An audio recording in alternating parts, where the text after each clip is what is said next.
Okay, so morning guys. Harvest ng ating upo. Variety Mayumi F1. Thank you Lord.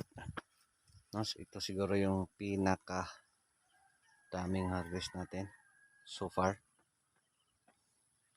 No? Tapos practical tips tsaka beginner's guide dito sa upo. Anong mga dahilan bakit nalalagas yung mga bunga at hindi tumuloy? No? Ito, nalalanta, magilo. Bakit hindi tumuloy? Bakit hindi tutuloy? So, ano yung posibleng mga dahilan? No? Tapos itaw, meron pa rin. Update sa area, walang ulan, hangin. So, bitak-bitak. No? So, anong mga dahilan nito? Bakit hindi ito tumuloy? No? So, again, maraming variables. Ano yung posibleng dahilan bakit yung mga toy-toy ay hindi tumuloy. Again, ito ay relay cropping, upo, tsaka sitaw. No? So, harvest day. Naghakot pa sila dun sa baba. Tapos, ito. Siguro makakuha tayo ng more than 1,500 kilos. Kasi malaki pa yung hahakutin. No? So, number of wheels, 600 plus kapuno. No? So, itong mga ganito. Ano ang posibleng dahilan? No? So, shout out sa ating mga kaibigan sa YouTube. Shout out sa inyong lahat. No? So, again, grabe yung init dito sa area. So, again, uulitin natin. Ito yung best time sa upo. Paano magparami yung bunga. Provided may enough kang patubig. No? Ano pa?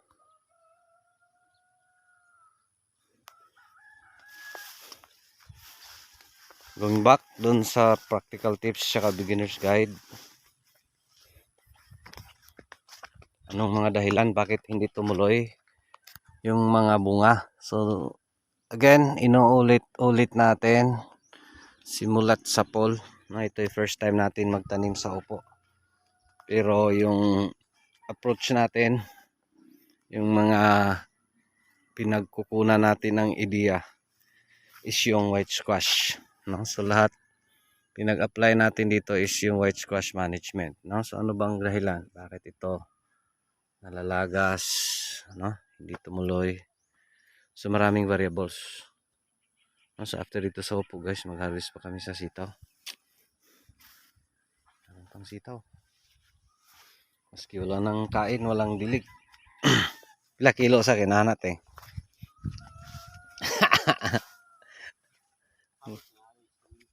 Habis kwinta? Ay, gudagana. 40.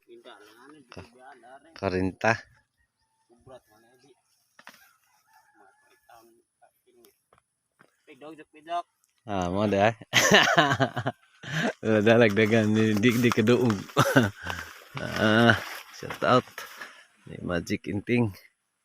Juk-juk. No, so number 1 guys, yung bigat yung upo kasi. No, so number 1, isa sa nakikita nating dahilan bakit malalagas. First is yung pruning. No? Number 1 is yung pruning. Again, uulitin natin, yung pruning is 2-3 pruning. So dito, matanda na, minsan nga, di na pruning ni Juk-Juk. Di na kaya kasi sa oras. Pero again, sa amin, mag-schedule kami this afternoon na mag-prone. Daming lagas kasi napakahaba ng sanga. No, di kaya mag-supply, di kaya supplyan ni Oppo pag magkasunod isang sanga. No?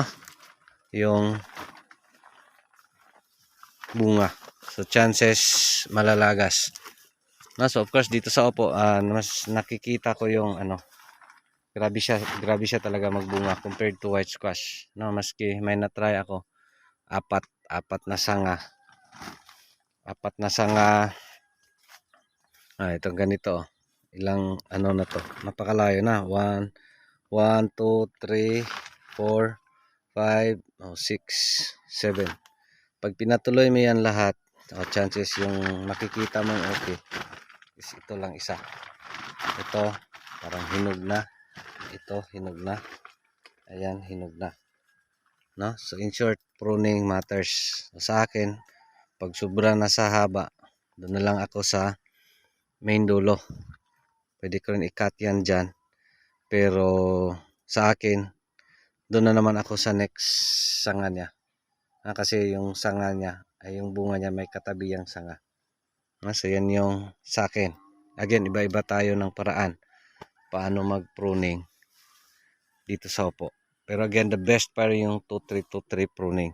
So sa atin na ngayon is yung schedulean is di natin na yun bang na-maintain. Best sa pruning dito is every other day din. No? Sitaw. Opo. No? So despite di tayo naka-pruning ng like itong ganito. Grabe na to kalayo guys. Yung sanga niya. Umabot na dito. So sa atin, di na tayo mag ng bunga niya. So dito na tayo sa mga bagong sanga. Once maputol mo yung main, so lalabas yung itong mga ganito. So dapat tigda dalawa lang. Kung magbunga yung magkasunod, dalawa lang. Ito, another example. Kahalagahan sa pruning. Yan, 1, 2, 3, lagas. Bakit? Kasi napakahaba na ng sanga niya. So hindi makasupply ng pagkain sa mga kailangan mo talagang putulin. Pag hindi, like ganito, napakahaba. Tapos yung main niya napakahaba. So tapos yung mga sanga niya hindi pa rin na-prone. So yan, lagas. Ito lagas. At least may isa. Di ba? So napakarami. Dapat prone yan. Dito sa dulo na lang ako mag-prone. Bakit? Hindi na ako mag-expect na yung mga bunga dyan ay magtuloy. Doon ako mag-expect sa next na namang sanga niya. Tapos dapat i-pruning mo. Pag hindi, yan. Same pa rin yung mangyari. So maliban sa pruning, ano pa? No? So, again, ulitin natin. Palagi nating inuulit at binabalik doon sa mga videos natin. Paano magparami ng bunga. Pruning matters talaga. No? So ano pa? Second is yung weather condition. Lagi daghana, Jok. Lagi daghana. Weather conditions. Ano bang best weather condition dito sa Oppo? No, so yung best weather condition dito sa Oppo ay mainit ang panahon. No? Pag mainit yung panahon, napakaganda ang pagbunga sa Oppo. So yan yung best timing niya. Provided may enough kang patubig. No, so dito sa atin, this week dilig kami ni Jokjok. Dilig si Jokjok dito. Nasahin natin si Jokjok dito. Dito na siya nag-office, no? So this week dilig dito sa adlaw to ting Martes, Tuesday. Daming kailangan i-pruning guys. No? Ayan, lagas. Yan yung basic example pag hindi na prone, lagas. Pero best kasi dahil mainit, so mayroon pa rin tumuloy. No? Pag maulan, ayan. Ubos yan. Wala talagang tutuloy niyan. no? So yung best timing dito is yung mainit yung panahon, provided again enough yung patubig, no? So ano pa yung dahilan sa pagkalagas, bakit malalagas? Isa is ganito, uhon-uhaw kasi dito na area, no? So malaga siya kung kulang sa tubig, malaga siya pag sobra sa tubig din. Lalo yung maulan, ayaw ni upo ng maulan. Pag maulan, lagas-lagas talaga yan, no? So ano pa yung dahilan bakit malalagas? So again, pruning, sobra kahaba. Next is yung sobrang init tapos kulang ka sa patubig. So in short, nutrient deficiency. Kasi pag walang tubig, uhaw, walang kain, no? Tapos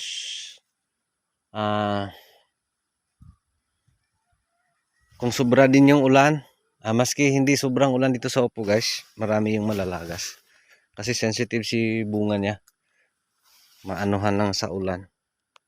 Ano na, magilo na yan, no? Tapos pakain, no? So anong pinapakain natin dito? So pinapakain natin dito ano lang, puro triple 14. Okay lang. First minsan mag 16-20, pero this week yung pinapakain natin ay puro triple 14 lang. Okay lang ba triple 14? Of course okay lang kasi fruiting, no? Yung bunga yan. Dito grabe ka uhaw dito kasi yun nga lime to na area. So mahirap, tapos hindi pa na pruning. Yan, lagas, no? Kulang sa limang uhaw na uhaw. So yan yung dahilan sa pagkalagas. So another thing, dito kasi yung kadalasan mong makikita ang problema is yung trips. Yan o, yung kulay green, no?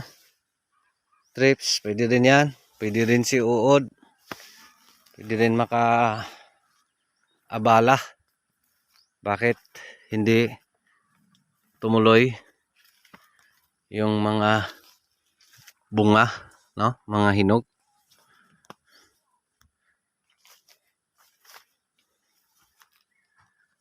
Tapos wrong timing sa pag-abono. Dito again sa atin, puro complete lang. Puro complete. Tapos alternate mag 16-20. Minsan mag-add pa ako ng urea para sa talbos, arangkada. Sitaw, daming haharbisin sa sitaw, no? So, tapos again dito pag panay lang yung patubig kasi mainit yung tempo, tapos pruning, may ano pa to, hahaba pa tong buhay kasi hindi makapal, no? So aside from those, ano pa, again pag crowded na, isa din yan sa mga factors. Pag crowded na, tsak, pag matabunan yung mga, yun nga, pag matabunan yung mga toy-toy, di makakita ng araw, so mangyari din, posible ding malagas. Daming ano guys, daming variables. Di mo din bang yun na yung isa lang yung dahilan bakit hindi tumuloy. Dami mong i-considera, no? So again, yung pinaka first is yung pruning, no? Dito maski ganito yung mukha, meron pa,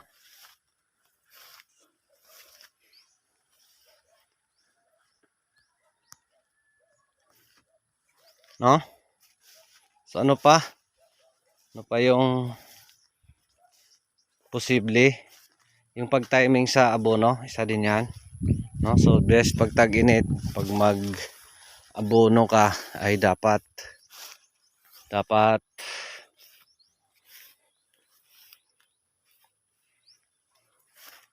tubig mong marami muna. Huwag di rin sobra yung pag-abono dito is dapat pag granules ka ay 8 to 1 foot, 8 inches to 1 foot yung distance mula sa puno. Yan yung pag abono pag granules, no? So dito nadiligan. So basa. So yung pag abono, again tubig muna. Best yung pag the same setup sa atin.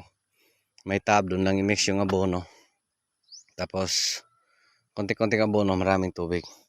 If in case mag-granules ka, pwede ka mag-granules, no? So dapat 8 inches mula dyan sa puno, radius, circumference, no? Or 360 degrees, pwede, the best. Paligid mo. So yan yung pag-abono. So dapat tubig talaga ngayong tag-init. No? So maski ganyan yung mukha. Pag may talbos, yun nga, this week pa tayo nakapatubig, last week isang beses lang. So this week nag-twice na. So at least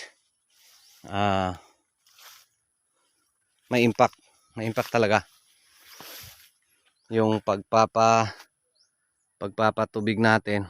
Again yung sitaw, meron pa yan dito sa ating upo.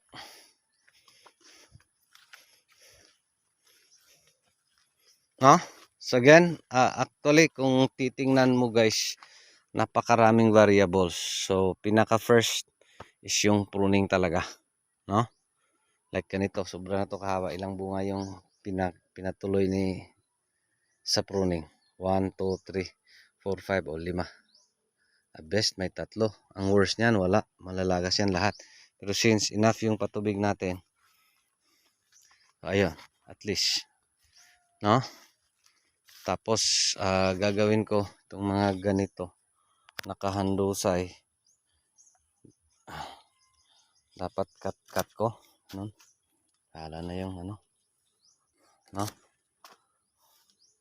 Yan. Gamit tong garabo.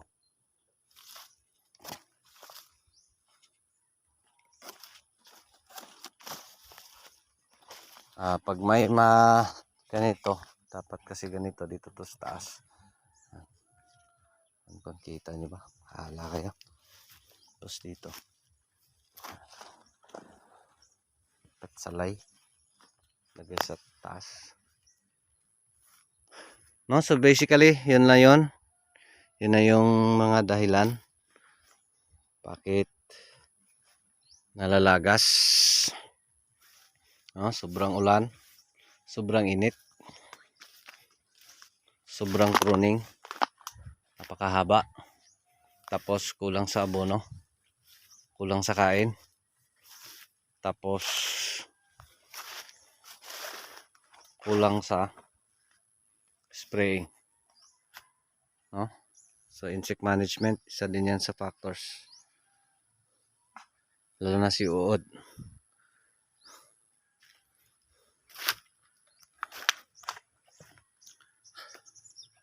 No? So expected natin 1,000 plus kilos. Yung plus ay 500. About 1.5 ni Ben. About 1.5. No? So hakot pa doon. No, so yun lang. Maraming salamat. Thank you Lord. Sana may natutunan. No, so yun lang yung basic. Ano ba yung dahilan? Ayan o. Uod. Yung mga ganyan. May uod yan. Kailangan na mag-spray ulit. Kasi yung spraying natin, ano lang, once a week.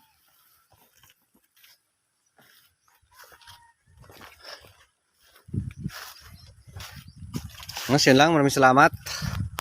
Ito pa rin si Jubila Farmer, anak ni Matoy, ang farmer nga gwapo, suhito, may kahibalo. Panay saba, kay manuunop ako. Salamat. And God bless. Thank you. Thank you, Lord. God bless everyone. Marami to dito.